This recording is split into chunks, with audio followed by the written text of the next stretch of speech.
নমস্কার বন্ধুরা, কেমন আছেন আপনারা? রোববারের রান্নাঘরের আরেকটি নতুন পর্বে আপনাদের সবাইকে স্বাগত। মার্চ মাসের এই সময়টা সকাল সন্ধে হালকা একটা ঠান্ডার শিরশিরানি আর দিনের বেলায় ভালোই গরম, শরীর খারাপের জন্য যেন একেবারে আদর্শ সময়। এই সময় শরীরটাকে সুস্থ রাখতে প্রকৃতি কিন্তু তার দরাজ হাত বাড়িয়েই দিয়েছে, যাকে আপন করে নিলে এই সিজনাল অসুখগুলো থেকে আমরা অনেকটাই রক্ষা পেতে পারি। তারই একটা হলো এই সজনে ফুল। সজনে ফুলের উপকারিতার কথা আমরা প্রায় সকলেই কম বেশি জানি। আজ বানাবো এই সজনে ফুলেরই একটা রেসিপি। চলুন তাহলে শুরু করি। এখানে আমি প্রায় 200 গ্রাম মতো সজনে ফুল নিয়েছি।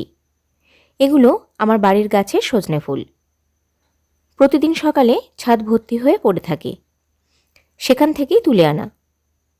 বাজার থেকে কিনে আনাই হোক বা বাড়ির ছাদ থেকে তুলে আনা, এগুলোকে প্রথমেই ভালো করে বেছে পরিষ্কার করে নিতে হবে। সজনে ফুলের মধ্যে অনেক সময়ই ছোট ছোট পোকা, নোংরা বা শুকনো ফুলপাতা থাকে, তাই ফুলগুলো ধোয়ার আগেই ভালো করে বেছে পরিষ্কার করে নিতে হবে। এবার ফুলগুলো খুব ভালোভাবে ধুয়ে নেব। আমি উষ্ণ গরম জলের মধ্যে 1 চামচ নুন দিয়ে সেই জলটা দিয়ে 3-4 বার ফুলগুলো খুব ভালোভাবে ধুয়ে নিয়েছি।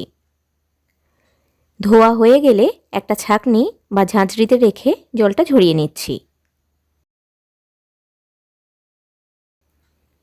এবার চলুন রান্নাটা শুরু করি।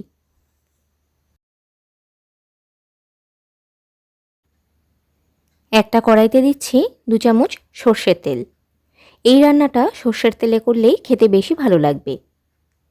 তেলটা ভালোভাবে গরম হলে এর মধ্যে দিচ্ছি বেশ কিছুটা বড়ি। এবার বড়িগুলো মিডিয়াম ফ্লেমে 2-3 মিনিট ভেজে নেব। বড়িগুলোকে একটু লালচে করে ভেজে নিচ্ছি।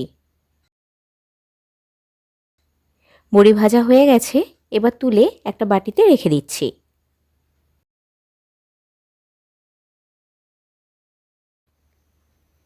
এবার ওই তেলের মধ্যেই দিচ্ছি আধখানা করে রাখা 2টো শুকনো লঙ্কা আর ছোট ছোট করে কেটে রাখা 2টো মিডিয়াম সাইজের আলু। এবার আলুটাকে ভালোভাবে ভেজে নেব। দিচ্ছি 1 চা চামচ নুন। এবার নাড়াচাড়া করে একটু লালচে করে আলুটা ভেজে নিচ্ছি। আলু আমাদের ভালোভাবে ভাজা হয়ে গেছে। এবার আলুগুলো কড়াইয়ের এক সাইডে একটু সরিয়ে রেখে এর মধ্যে দিচ্ছি 1/4 চামচ কালো সর্ষে আর 2টো তেজপাতা। একটু নেড়েচেড়ে এবার দিচ্ছি ধুয়ে রাখা সজনে ফুলগুলো।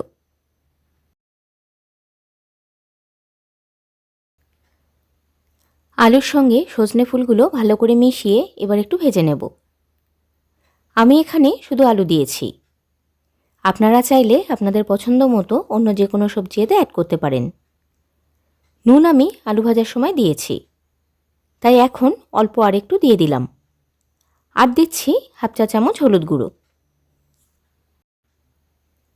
এবার এই নুন আর হলুদ গুঁড়ো দিয়ে ভালো করে মিশিয়ে নিয়ে একটু ভাজা ভাজা করে নিচ্ছি। সজনে ফুলের তিতকুটে স্বাদটা ব্যালেন্স করার জন্য দিচ্ছি 1 চামচ চিনি। এবার ভালো করে আবারও আমি চিনিটা সবজির সাথে মিশিয়ে নিচ্ছি।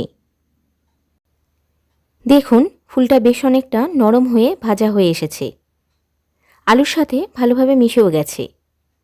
আপনাদের যদি মনে হয় আলু ভালোভাবে সিদ্ধ হয়নি, তবে এই সময় সামান্য একটু জল দিয়ে ঢাকা দিয়ে আলুটা সিদ্ধ করে নেবেন।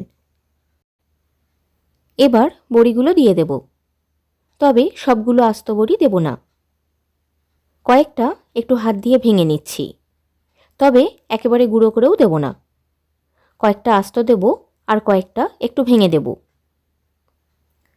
এই রান্নায় কিন্তু বেশি তেল মশলা একেবারেই ভালো লাগে না।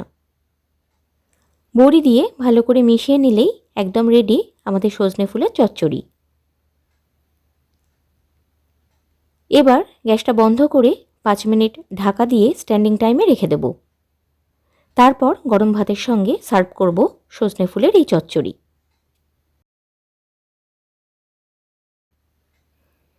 সজনে ফুলের সুস্বাদু এই রেসিপি সিজন চেঞ্জের সময় খাওয়া কিন্তু খুবই উপকারী। আমার আজকের এই রেসিপি আপনাদের কেমন লাগলো অবশ্যই জানাবেন। ভালো লাগলে বাড়িতে অবশ্যই ট্রাই করবেন। পরিবার, পরিজন ও বন্ধুদের সাথে রেসিপিটা শেয়ার করবেন। আর আমার চ্যানেলে নতুন বন্ধু হয়ে থাকলে আমার চ্যানেলটা সাবস্ক্রাইব করে আমার পাশে থাকার অনুরোধ রইল। আপনাদের সঙ্গে দেখা হচ্ছে রোববারের রান্নাঘরের আগামী পর্বে অন্য একটা রেসিপির সাথে। ভালো থাকবেন, সুস্থ থাকবেন আর সঙ্গে থাকবেন। নমস্কার বন্ধুরা।